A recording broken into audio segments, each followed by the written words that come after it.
नमस्कार जी सभी को। वेद ज्ञान में आज अथर्ववेद की डिसाइड किया कि पूरा ही पढ़ेंगे हम एक एक करके। इसमें 20 कांड हैं कुल, तो काफ़ी लंबा समय लगेगा। आज इसकी भूमिका के बारे में बात करेंगे, क्योंकि मैंने लगभग पढ़ लिया है, 31 पेज बचे हैं, तो मुझे समझ नहीं आ रहा था कि मैं इसमें से क्या निष्कर्ष निकाल के आपके सामने पेश करूं और क्या छोड़ूं। ये अनुवाद है इसमें गंगा प्रसाद साय द्वारा ऋग्वेद का संस्कृत से। तो मैं संस्कृत के तो नहीं पढ़ने वाला आपके पास, जो उसकी हिंदी कर रखी है उसके थोड़ा समझा देंगे और खुद समझने की कोशिश करेंगे। और जो महर्षि पतंजलि थे अपने, उसने अथर्ववेद की 9 संहिताओं का उल्लेख किया हुआ है। पतंजलि का समय तो 200 ईसा पूर्व से 150 ईसा पूर्व तक माना जाता है। संहिताओं के नाम हैं पिपलाद, मोद, तोद, सोनकीय, जावल, जलद, ब्रह्मदेव, देवदर्श, चारणवेद। आज के टाइम में है ना, तो समय में जो 3 ही उपलब्ध बताई गई हैं, पिपलाद, मोद और सोनक। जो सोनक संहिता का आजकल बहुत प्रचार बता रहे हैं।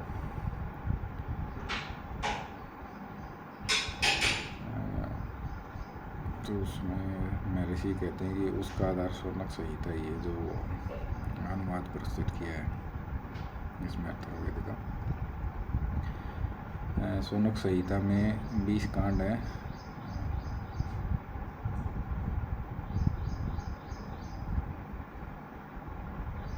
सात 731 सूक्त हैं और ये हैं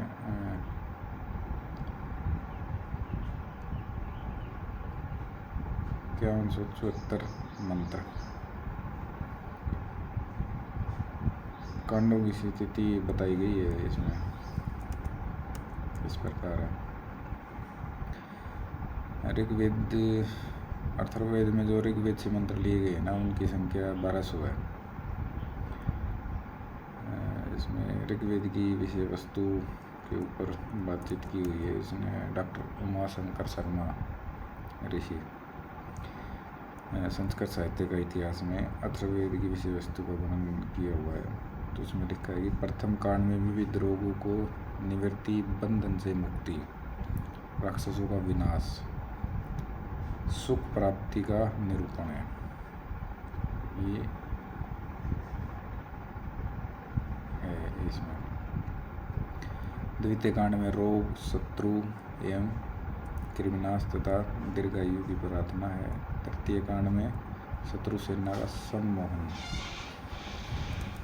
राजा का निर्वाचन, शाला निर्माण, कृषि तथा पशुपालन का विवरण है।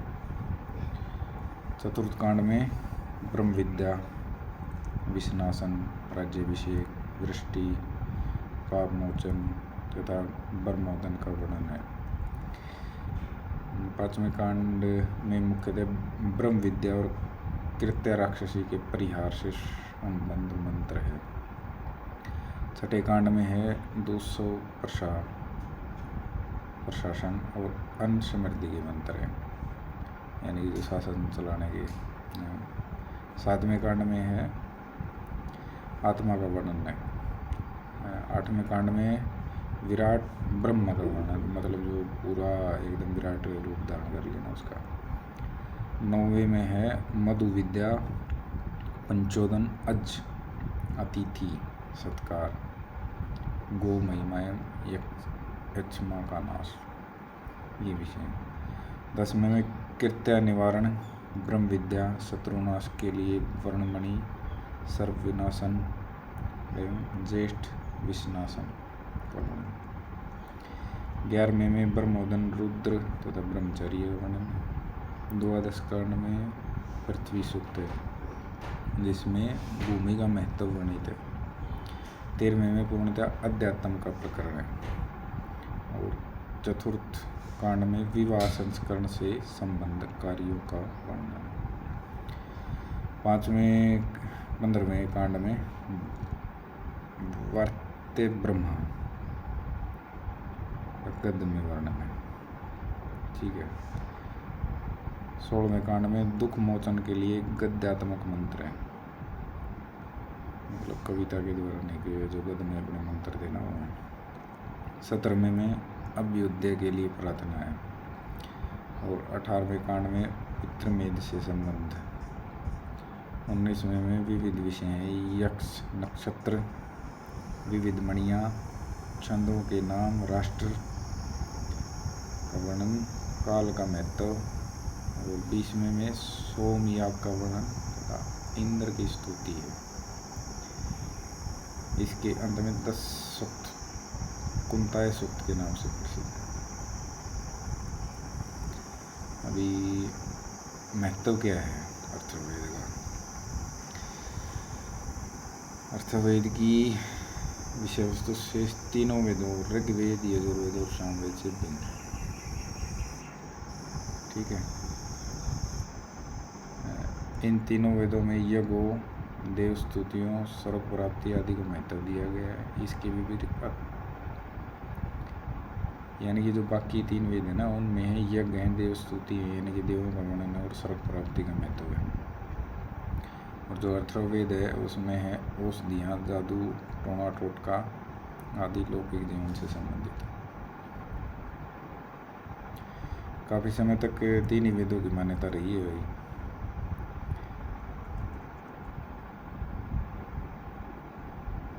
इसमें कहावत भी है, 3 अग्नियाँ, 3 वेद, 3 गुण और दंडी कवि के 3 प्रबंध 3 लोकों में प्रसिद्ध है। इसकी भाषा है, भाषा भी शेष तीनों वेदों की भाषा से सरल है, बाकी आगे कठिन बता रहे हैं। इससे स्पष्ट होता है कि अथर्ववेद की रचना बाद में हुई है, मतलब सबसे लास्ट में है, और हम इसका प्रचार क्या है सबसे पहले कर रहे हैं। ठीक है, तो माफ़ी चाहूँगा, मैंने अथर्ववेद पहले चुन लिया है, तो अभी इसको ही पूरा करते हैं, पहले बाद में देखेंगे। यज्ञ में 4 वेदों से संबंधित 4 ऋत्विज होते हैं। उनमें प्रधान ऋत्विज ब्रह्म कहलाता है। वह अपनी देख रेख में यज्ञ कार्य करता है। शेष ऋत्विजों को निर्देश देता है, मतलब एक प्रधान होगा, बाकी वो देगा उसका। ब्रह्मा एक प्रकार से यज्ञ का अध्यक्ष प्रधान होता है। यह ब्रह्मा अथर्ववेद का ही ज्ञाता होता है।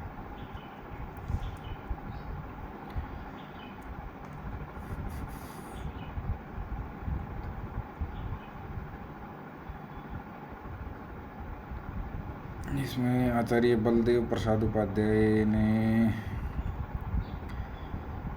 3 प्रकार से विभाजन किए हैं इसका: अध्यात्म, अधिभूत और अधिदेवता। सूक्तों का विषयगत विभाजन बलदेव के अनुसार। भेषज सूक्त, इन सूक्तों में रोगों की चिकित्सा और औषधियों का वर्णन है।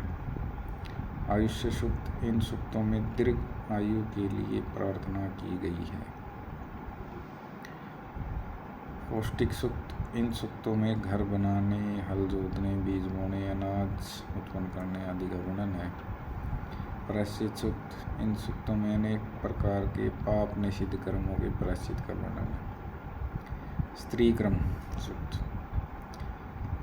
इसमें विवाह और प्रेम से संबंधित। राजक्रम सूक्त, इसमें संबंध राजाओं और उनके कार्यों से। ठीक है। इसका विशेष सूक्त जो है पृथ्वी सूक्त है। पृथ्वी को माता कहा गया है, जैसे सभी को पता है भाई। ठीक है। उसमें एक मंत्र भी है, माता पृथ्वी पुत्र है, पृथ्वी मेरी माता है और मैं इसका पुत्र हूँ।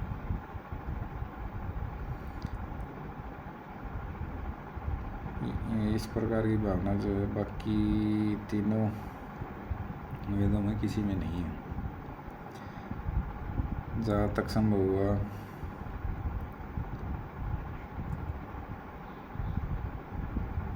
मंत्रों का आचार्य सायण के भाष्य के आधार पर अनुवाद किया गया है।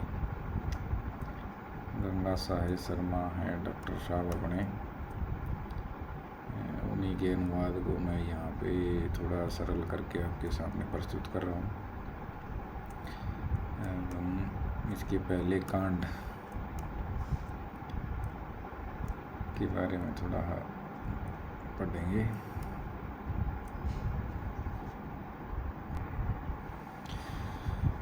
पहला कांड में सूक्त 1 से देवता वाचस्पति का बता रहे हैं जो रजोगुण, तमोगुण एवं सतोगुण 3 गुण और पृथ्वी, जल, तेज, वायु, आकाश, तन्मात्रा एवं अहंकार 7 पदार्थ दिव्य रूप में सर्वत्र भ्रमण करते हैं।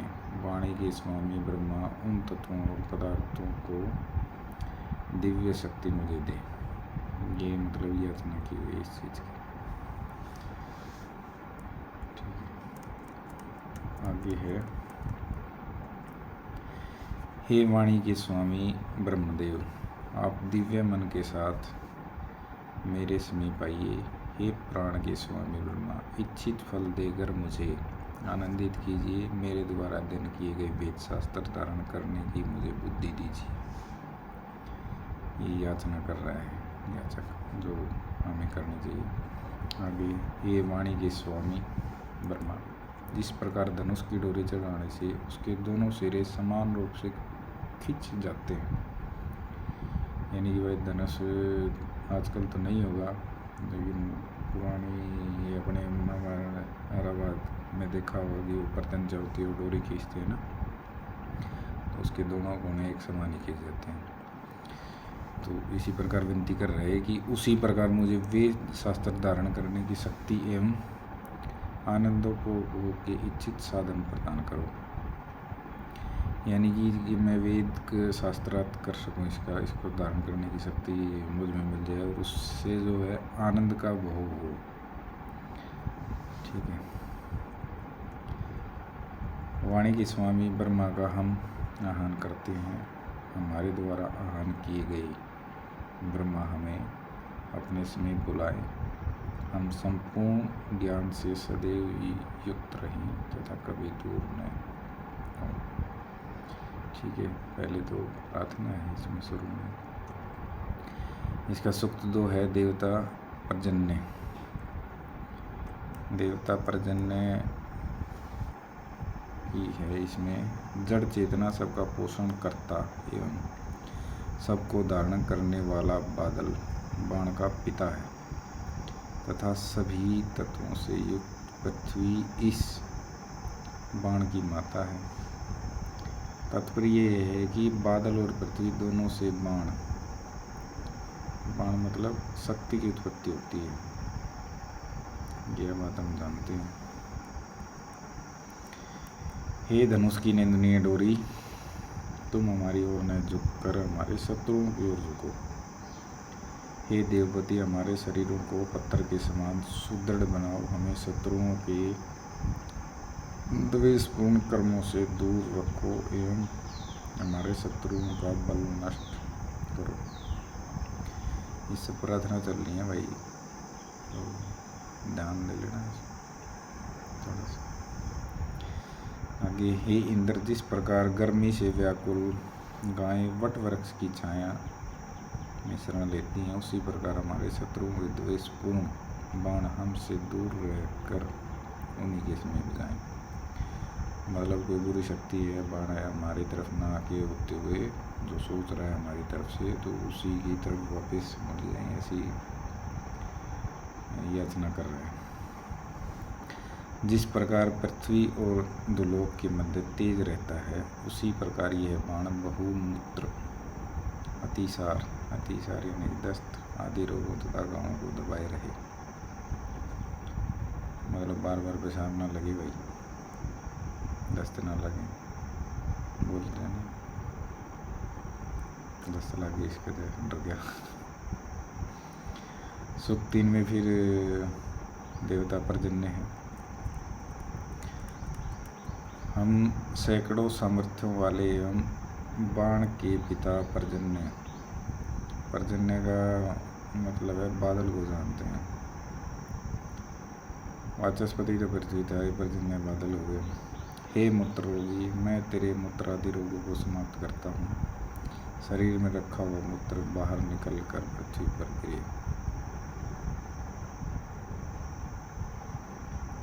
आगे है, हम सैकड़ों सामर्थ्यों वाले एवं बाण के पिता मित्र। बाण का पिता मित्र है वही सूर्य। हे रोगी मनुष्य, उसी बाण से मैं तेरे मूत्र आदि रोगों को नष्ट करता हूँ। तेरे पेट में रुका हुआ मूत्र बाहर निकलकर पृथ्वी पर गिरे। ठीक है, ये ऐसा आशीर्वाद दिया है। हम सैकड़ों सामर्थ्यों से संपन्न एवं बाण के पिता वरुण को जानते हैं। हे रोगी मनुष्य, इसी बाण से मैं तेरे मूत्र आदि रोगों को दूर करता हूँ। तेरे पेट में रुका हुआ मूत्र बाहर निकलकर धरती पर गिरे।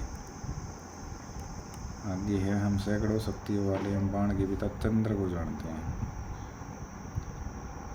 बाण के पिता तो सभी कर दिए इन्होंने, पहले सूर्य कर दिया, सूर्य मित्र था, ये चंद्र इसका पिता हो गया। फिर हे रोगी मनुष्य, मैं उसी बाण से तेरे मूत्र आदि रोगों को समाप्त करता हूँ। तेरे पेट में रुका हुआ मूत्र बाहर निकले और धरती पर गिरे। आगे है, हम सैकड़ों शक्तियों वाले एवं बाण के पिता सूर्य को जानते हैं। हे रोगी, मैं इसी बाण से तेरे मूत्र आदि रोगों को नष्ट करता हूँ। उधर पेट में संचित तेरा मूत्र बाहर निकलकर धरती पर गिरे। जो मूत्र तेरी आंतों में, मूत्र नाड़ी में एवं मूत्राशय में रुका हुआ है, यानी कि जो अंदर रहता है वही फिल्टर होता है अपने लीवर वगैरह से, उसका है ये सारा। ठीक है, वह तेरा सारा मूत्र शब्द करता हुआ शीघ्र बाहर निकल आए। ठीक है, हे मूत्र व्याधि से पीड़ित रोगी, मैं तेरे मूत्र निकलने के मार्ग का उसी प्रकार भेदन करता हूँ जिस प्रकार जलाशय का जल बाहर निकालने के लिए नाली खोदते हैं। तेरा सारा मूत्र शब्द करता हुआ बाहर निकले। हे मूत्र रोग से दुखी रोगी, जिस प्रकार सागर, जलाशय आदि का जल निकलने के लिए मार्ग बना दिया जाता है, उसी प्रकार मैंने तेरे रुके हुए मूत्र को बाहर निकालने के लिए तेरे मूत्राशय का द्वार खोल दिया है। तेरा सारा मूत्र शब्द करता हुआ बाहर निकले। जैसे खिंची हुई डोरी वाले धनुष से छोड़ा हुआ बाण तेजी से लक्ष्य की ओर जाता है, वैसे तेरा रुका हुआ सारा मूत्र शब्द करता हुआ बाहर निकले।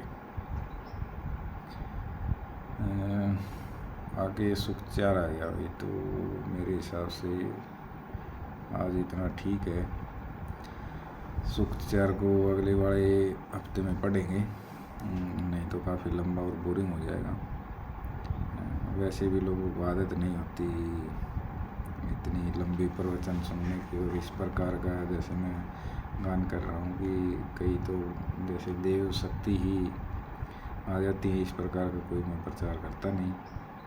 एक सीधा साधा आम आदमी हूँ। काफ़ी इच्छा थी तो मैं इच्छा को पूरी कर रहा हूँ, तो अब आप लोगों के सामने इसको मैं शेयर कर रहा हूँ। तो आपसे भी उम्मीद है जुड़े रहिए, औरों को जोड़िए। जीवन में अच्छी चीज़ें हैं, काफ़ी कुछ सीखने को मिलेगा हमें। लंबा चलेगा वैसे, क्योंकि सहज पके सो मीठा हो। एक दिन में तो मेरे को, मैं सोच रहा था पहले कि पढ़ के इसका कुछ सार वगैरह बना के और आप लोगों के सामने मैं प्रस्तुत कर दूंगा, ऐसा मेरे से कुछ हो नहीं पाया। चलो, उम्मीद है मैं दोबारा भी पढ़ना शुरू करूँगा। हो सकता है तब थोड़ी बहुत और दिमाग में आ जाए कि हाँ ये चीज़ होनी चाहिए, लेकिन कुछ है नहीं इसमें छोड़ने के लिए कि हाँ ये चीज़ छोड़ दूँगा। ठीक है जी, धन्यवाद, नमस्कार। वीडियो को लाइक करिए, शेयर कीजिए, कमेंट कीजिए, और जो भी परिवर्तन करने की ज़रूरत है बताइए कमेंट करके कि क्या करना चाहिए, क्या सही है, क्या गलत है।